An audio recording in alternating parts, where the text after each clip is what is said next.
Is this a drop, or is this just a pause in the rally? And what's behind it? Hi, Francine. So there are a few things behind it. And of course, Bitcoin has been stuck in this mostly low 60,000s range for a while. So it's not a huge breakout at this point. But we had a couple things. We had the infrastructure bill pass in the US, which did have some crypto tax provisions that made the market a little nervous. And so some trading around that of people trying to buy the dip, and then some leverage may have made the market a little fragile. And then we had China coming out and warning state firms about crypto mining, saying that they need to get out of it. It's considering imposing punitive measures in the near term. So that really did unnerve the market, and we had a pretty big drop.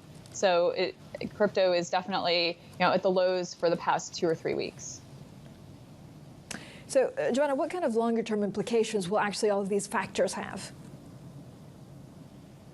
Yeah, it's a little bit hard to say because China at this point, so many firms have gotten out of China. Many of the miners have gotten out. So if it is true that these big state-owned enterprises are doing any crypto mining and this has an impact, that would be pretty interesting. But a lot of places have gotten out. So China is not what it once was in terms of a factor.